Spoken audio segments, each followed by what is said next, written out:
This is the Sewing Circle podcast presented by Hanky Code. I'm Rebecca Vanderkoy, here to introduce to you up-and-coming queer artists and the powerful stories behind their work. Today, I am so excited to have the immensely talented queer pop artist EMELINE joining me. She recently released her single Emotional Virgin, and that is the title track for her debut album. EMELINE, thank you so much for joining me today. Thank you for having me. Really excited to have you. So to kind of kick this off, you've been sharing your music online for the last 5-ish years, I believe. How has your music changed during that time? I think it changes with like my life and with the things that I learn. I kind of have let myself immerse into a very specific world with this upcoming project. I've only ever put out, singles and then an EP, which wasn't intended to be a project. My last EP I dropped. And it was a lot of, for the past few years, it's been a lot of almost like manhandling, a lot of pieces myself in the studio and kind of executive producing everything myself. Because I was working with a different producer on pretty much every song. It's really hard to kind of like create a signature sound with that. And so, yeah, for this project, I kind of got to like meet this crew and really like explore the depth of one aspect of myself, which I think, I'm just getting to deep dive in that. So it's been a fun evolution, and something I've always wanted to do. Yeah, that's really cool. So I'm not sure what you can and can't say, but what can you tell us about this upcoming project? I love to talk, so I don't know what I can't say. I'm probably just gonna tell you everything. But okay, great. I'm really leaning into all of the parts of myself that I, maybe at one point felt shame over, and I'm very anti-shame. I would say that's like the way I would describe myself and my brand. Yeah. And I am just like celebrating the wounds, the scars, using my scars as something to celebrate and something to decorate myself with. And, especially talking more directly about my queerness on this project, which I don't think I've gotten like the full opportunity to do. I think a lot of my last music has been very much focused on my wounds, and I think I've met a lot of my fans through talking about what I've been through and how I've collected those pieces of myself, and now I'm able to like step out of that and leave those traumas behind and go dancing and revel in the joy that is after the aftermath of the healing. Yeah. So kind of speaking to like the vulnerabilities, like was that difficult to kind of be vulnerable in such a public way? Like how did you get to a point where you felt comfortable with that? I think music is sort of my space where I don't think about perception when I'm creating music. When I'm in a room, I will sob to strangers. I have no fear of my feelings, which is definitely a superpower. And then there's also the social media element of it, where I have had a hard time, like honestly, like getting in front of a phone and talking about things. I much prefer like this, like having a conversation about it.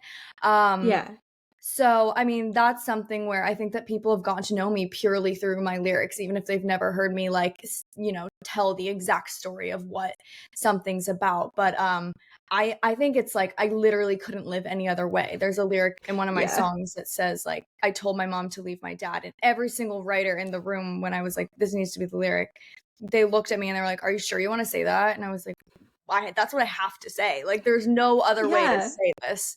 So I'm very like truthful, and I just like couldn't live any other way. Yeah, I feel like that's something that like really resonates with people though, because even if it's not like the exact same situation that someone's in, like even just kind of like that honesty, I think is something that people really appreciate. Yeah, and you can't sugarcoat it. I mean, there's lots of times where I get into the studio, and especially after my song "Cinderella is Dead" was huge, and the hook of that song is "I forgot I was a bad bitch," and you know, I was often like suggested, "Why don't you get back in and make a bad bitch song?" And I literally was like, "Well, if I don't feel like one, I'm not gonna write that song because it'll be bad." Like Yeah. you can tell when someone's lying. Yeah. Gotta be genuine and do like what you actually want to do. Absolutely. So you were mentioning with this new project, getting to kind of explore like your queerness a little bit more.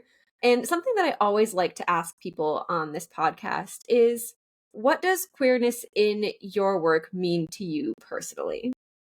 I love that question.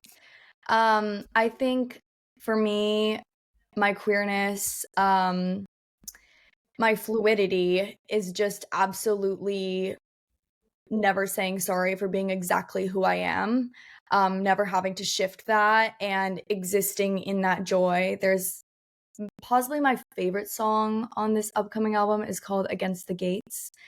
And the hook goes, I'm the closest to God I think I've ever been when you push me up against the gates of heaven. And it's essentially a song about how, when I wrote it, I was like, I think the closest I've ever been to God was having sex with a woman. And what I meant by that was, there's of course, like there's all of these, people who weaponize religion and use that to, spew hate. And I find it very ironic because, I think that for me, if there was a time I ever felt the most powerful, or maybe that meant, the closest to the height of my spirituality, it was when I, was looking at another woman and realizing how, you know, even looking at someone else's body and seeing how beautiful they were. I'm not looking from the male gaze at this other person. I'm not Yeah, looking at their insecurities. I'm not looking for cellulite in the way that I look at myself. I'm looking at a beautiful person having a beautiful exchange. And that is absolute self-love, and then leaning into that, acting on that physically is self-acceptance. It's that's specifically about that one song, but I think that song really like encapsulates for me like how powerful it is to lean into that. And I'm bisexual. I date like everyone of any gender. Who I'm dating doesn't change my queerness. So I absolutely. think that leaning into just all of who I am, and all of these different songs and all of these different phases. And it's taken me years to write the songs. I've been dating different people, sorry, to write this album. I've been dating different people throughout all of these songs. So there's Yeah. there's a lot of different perspectives. But yeah, I think it's just leaning exactly into who I am in every phase, and never sacrificing that identity. Yeah, I think I love that perspective in general, but also I think it just kind of again sort of speaks to like the vulnerability and honesty and how much that's like so needed in music. So I'm definitely really excited to hear this project. Same. Um yeah, so obviously okay, we're talking about like, singing and creating music kind of about like your life like really unflinchingly. And I'm curious like are there any other places where you draw inspiration for your work or maybe like kind of a creative practice that you will like lean into sometimes? Yeah, I mean, I feel like inspiration can kind of strike anywhere. I'm a big fan of like going out and living. I danced my way through the inspiration of this album. There's this one bar I would go to where they have like a vinyl DJ, and they pretty much like only play music from the 70s, which is like the only thing I want to dance to. Like I want to be dancing to That's so albums, fun. Mac. Like I Yeah, honestly try to stay away from contemporary works because I don't know. I just like to draw from like my grandparents of pop. So I think that for me, the biggest inspiration is like living my life to the fullest, and chasing feelings, not really like sitting there absolutely. and chasing concepts. Like sometimes that's good if you're in a phase to kind of like go inward, but for this project, it was a very outward inspirational experience, and I literally, dance my way through having a broken heart. And I mean that literally. Like I talk about it a little bit, but my first girlfriend, I have a love song for her on this project, and she had like suddenly passed away, and I had to mourn like my first ever Oh queer wow, yeah. relationship. And so, and then, experiencing loving after that and experiencing like all of the ups and downs of that heartbreak, but also not fearing that process of that sadness. And I really wanted to be myself in every single emotion that makes me a human, not just a Yeah. bad bitch, because bad bitches have bad days too, okay? Always a bad No, bitch, sometimes heartbroken honestly, too. yeah. No, and I think like, there's something very real about that. And like again, like even if someone that maybe hasn't gone through the exact same thing, like people can relate to and understand grief in its so many forms. And so finding ways to kind of sing about that and relate to people that way is a really powerful thing, I think. Absolutely. So you're mentioning, of course, your inspiration with like 70s music. And I'm curious, whether they're 70s artists or just artists in general, what are Yeah. artists that have been really inspiring to you as of late? As of late, towards the end of the making of this project, La Femme is a French like synth pop artist. I honestly, as a producer, like I've been leaning into that and just kind of how effortless it feels, how abstract it feels, but it also feels like so in your face. And that's something that, for me, I think I've captured uh everyone through like direct pop songs. Like all my entire career has been singles. So I really wanted to get a little bit weirder. Honestly, like the non-singles of artists I love. I was listening to this song The Bitch Is Back by Elton John, and I was like, this is so like weird. And also like Bicycle by Queen, like all the weird ones that aren't maybe necessarily the first songs you think of. But yeah, I honestly have been so excited to weave in even like poetry into this project and interludes and like weird trippy feelings. And as Yeah. much as I have these like anthemic moments, I've been really inspired listening to like the weird in between moments that maybe aren't necessarily, the goal isn't for it to be a hit, but it's for someone who loves you to get to know you a little bit deeper. Yeah. No, I love those songs. And I'm also just like here for weirder music in general. So I Yeah, think that's you're gonna great. like it. You're gonna like Oh, the I project can't because I'm wait. ready to be weird. I've always been weird, but I feel like I haven't even like let my like freak flag fly yet completely. Yeah, it's time. It's So time. you I have my mentioned, gay mug and I am ready. oh yes, I love it. So you mentioned production, and hmm I'm curious, kind of like, does your process vary between like writing and production? Like, do you approach them differently, or kind of how does that work for you? Absolutely. I pretty much every morning wake up with a melody in my head that I've written in a dream. Oh Like wow, I wake up with like sounds in my head, so like textures or loops or patterns. So it's yeah, sometimes that's I literally like rise from the bed like singing like every morning. I love that It's so insane. much. And if I have something that day, I'm like, I feel like I need to do this right now. Yeah, No, but oftentimes that's production. Oftentimes I'll like hear something that like I need to go see if I can create that. And then right. oftentimes it's like a phrase or a melody. And I mean, sometimes I'll write an entire song without any production, and then I'll drive to someone's house who is a producer so that I can focus on like the aspect. If it's like a lyrical heavy song, I like to work with Yeah, someone who can be more hands-on on the computer, where I can just be like, you know, super meticulous in the corner of whoever's studio it is, like staring at the wall. yeah, But that yeah, makes I mean, sense. I love the flexibility of creation. I think that like Yeah, also I try not to fear new methods. Like I think that, sometimes especially for new songwriters, you get all this advice from people, but the truth is that like every single human being and every brain is so different. Like yeah, I try to stay like open to different things. One of the songs I've been working on, I mean, a few of them started as poems, and I Okay. went more inward, and then I decided to like sing on the mic, like just reading out my journal, and it's led to more of those weirder songs that I'm alluding to.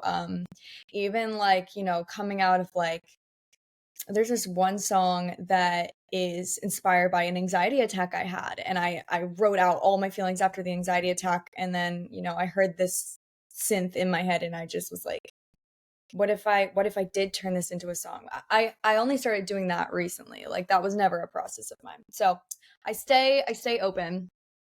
I think that's a good way to go. Just kind of see where your creativity leads and just go from there. Yeah, absolutely.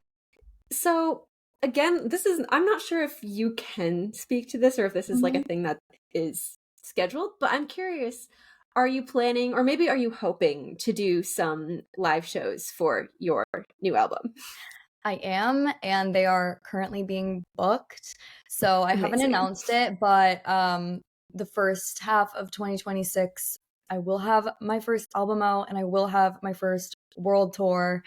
It will be the Emotional Virgin World Tour, and I was just working on the poster, so they will know it hopefully by the time this interview comes out. That is so exciting. And so, speaking to this, are there any particular songs that you're like really, really looking forward to performing live? Yes. So many. Honestly, this is the first project I wrote with live in mind. So vocally, I really like, you know, wanted to write myself songs that I could sing, that like I Yeah. could lean into the like what makes my voice special. And I mean, honestly, Choose Your Fighter has always been one of my favorite songs. The fans know that. I actually performed it live in 2022 when I was planning on releasing it on that tour. And I will be playing most likely the updated version of that song. So also that's kind of fun because I got to lean into like more live instruments for the EMELINE's version. But Yeah. that song I literally love singing live, and I think that like it's the one that I honestly have just like have felt this like spark with the audience. Like people just like love hearing that song live when it wasn't a song, when I only had played it live and I hadn't teased it. Like people were like, "What is that song? Like that this is amazing live."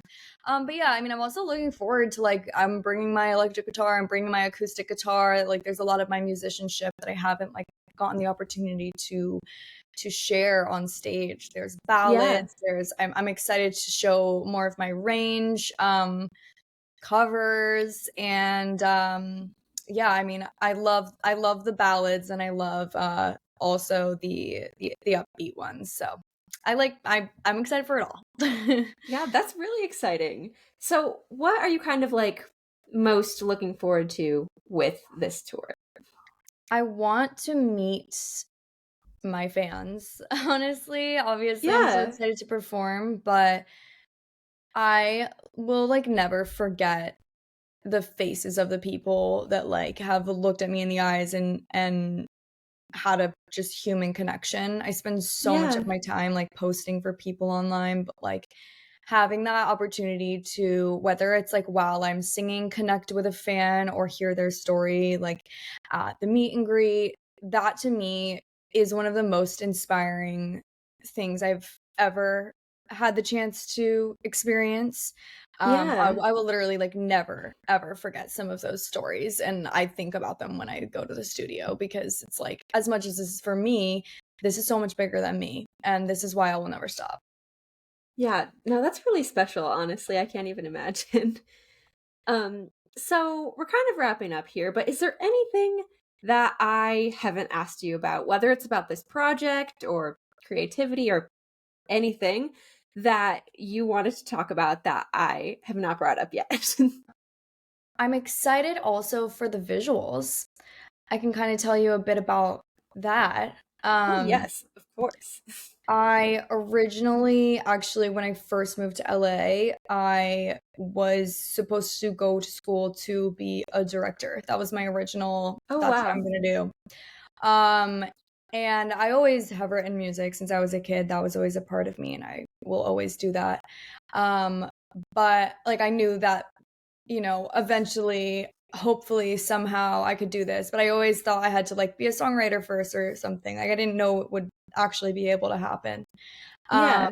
in the way that it has. But, you know, for me, directing was like such a passion of mine, and writing. So with this rollout, again, because I'm leaning into my poetry, you know, I'm gonna do a few like pieces of short series that are based on the actual friendships and relationships I've had in my life that are a bit of a hyperbole, but I'll be putting out some little like episodic short films to that are going to be scored by the new songs, just as a way to artistically express like my personality in a way, you know, that feels more artistic and less confrontational. I really am like trying to figure Yeah. out a way to share all of these specific stories that are tied with these songs, and also music videos that I'll be writing, directing, and producing a few of them by myself. I'm Oh, shooting some wow. week, so yeah, it's all very hands-on. I think this is like how it's supposed to be. This is my first time in a while being an independent artist, so I will be taking that and running that while it lasts.